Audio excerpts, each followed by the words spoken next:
मेरे प्रिय मित्रों, जय भोले की। आपने पहले भाग में जाना कि व्यास जी का जन्म कैसे हुआ, दूसरे भाग में उनका संशय दूर कैसे हुआ और इस भाग में जानेंगे कि व्यास जी ने पुराणों की रचना कैसे की। चलिए सुनते हैं।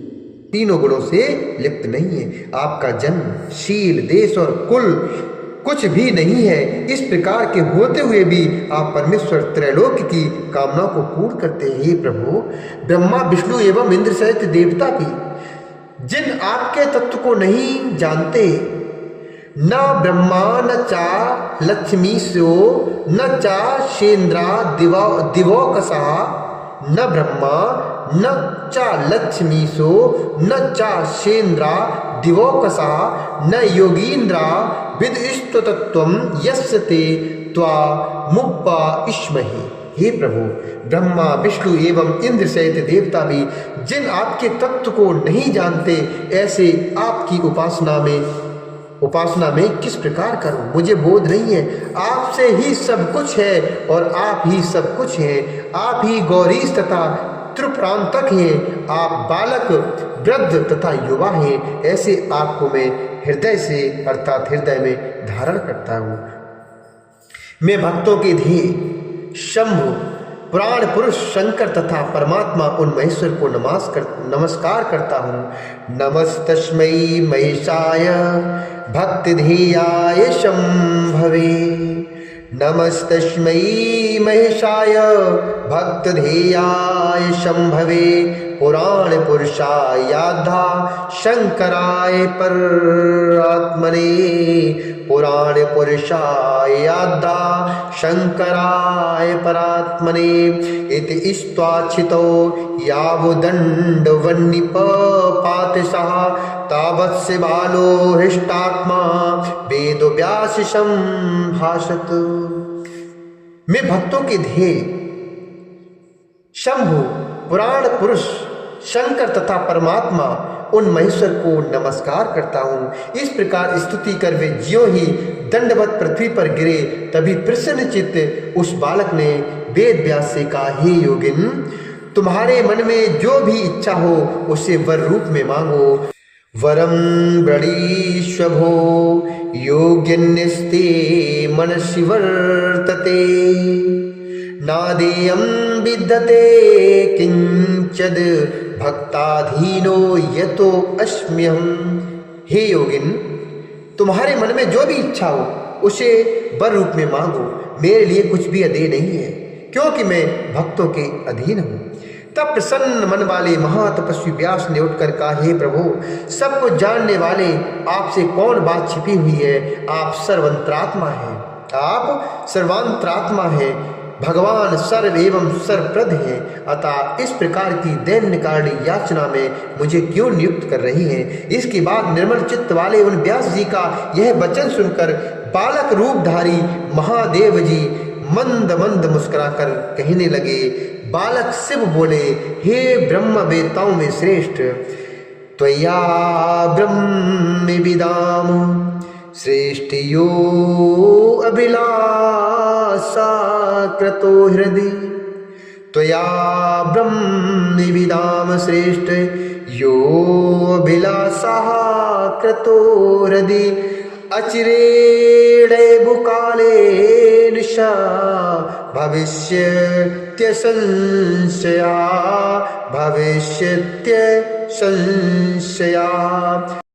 कंठे स्थित्वा तव ब्रह्मन् अन्तर्याम्यहमीश्वरः। सेतिहास पुराणानि सम्यङ्गे निर्मापयाम्यम्। सम्यं निर्मापयाम्यम्।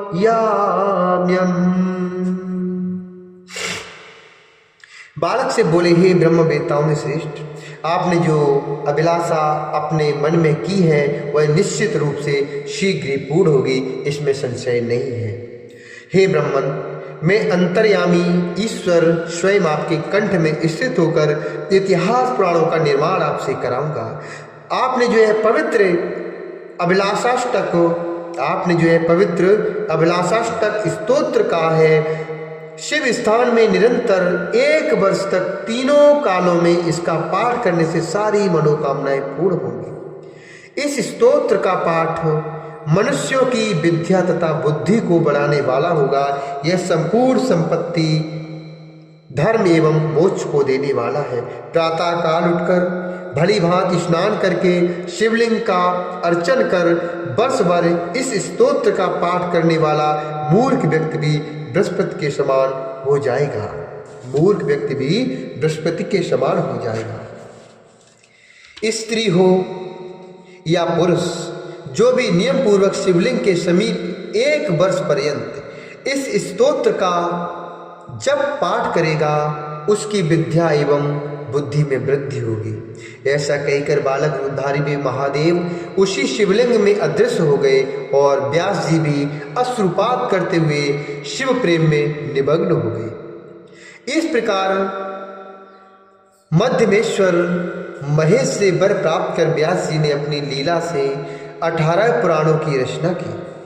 ब्रह्म, पद्म, विष्णु, शिव, भागवत, भविष्य, नारदीय, मार्कंडे, अग्नि, ब्रह्म वैवर्त, लिंग, वाराह, वामन, कूर्म, मत्स्य, गरुड़, स्कंद तथा ब्रह्मांड पुराण, ये 18 पुराण कहे गए हैं। शिव जी का यश सुनने वाले मनुष्यों को ये पुराण यश तथा पुण्य प्रदान करते हैं। सूत जी बोले, हे वेद वेदताओं में श्रेष्ठ, आपने जिन 18 पुराणों के नाम कहे हैं, अब उनका निर्वचन कीजिए, अब उनका निर्वचन कीजिए। व्यास जी बोले, हे सूत, यही प्रश्न ब्रह्म योनि तंडी ने नंदकेश्वर से किया था, तब उन्होंने जो उत्तर दिया था उसी को मैं कह रहा हूँ।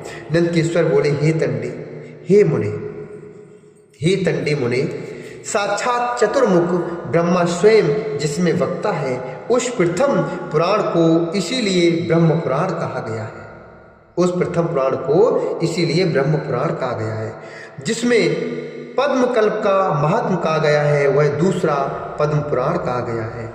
पराशर ने जिस पुराण को कहा है, वह विष्णु का ज्ञान कराने वाला पुराण विष्णु पुराण कहा गया है। पिता एवं पुत्र में अभेद होने के कारण यह व्यास रचित भी माना जाता है।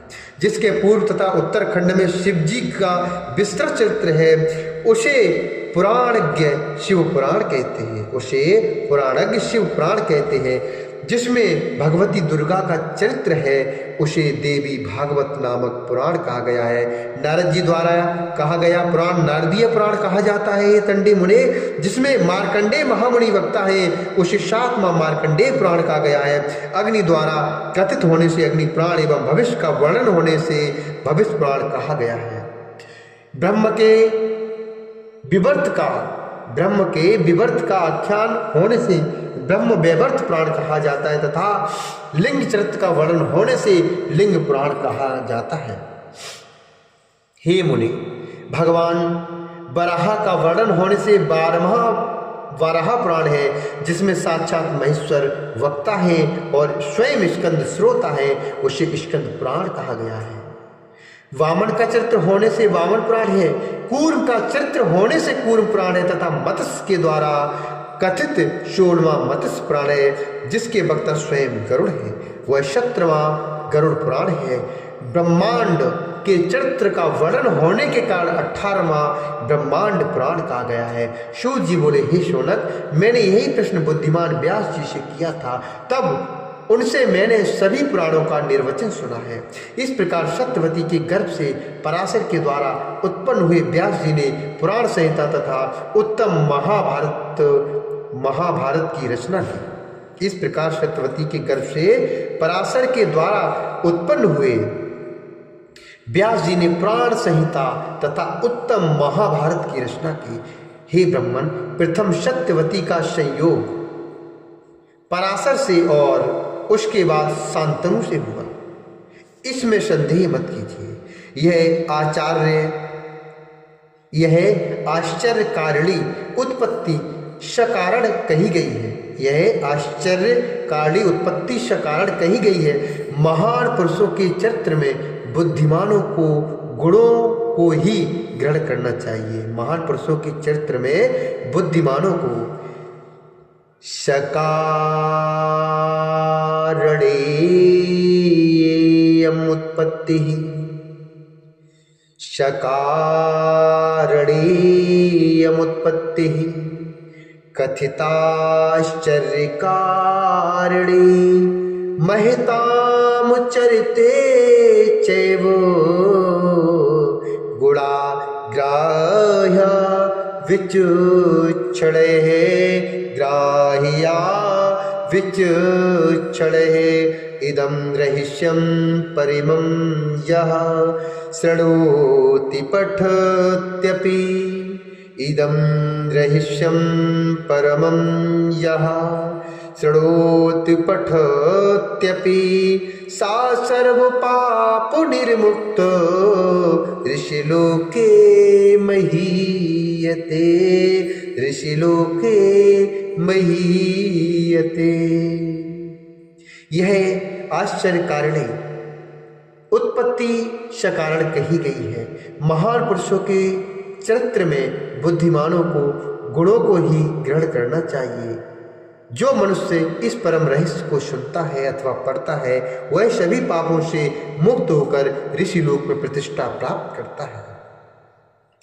इति श्री शिव महापुराणे पंचम्यमा संहितायां व्यासोत्पत्ति वर्णनम नाम चतुश्चत्वारिंशोऽध्यायः।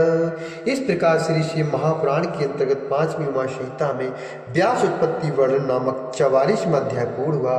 बोली शंकर भगवान की जय, व्यासदेव भगवान की जय।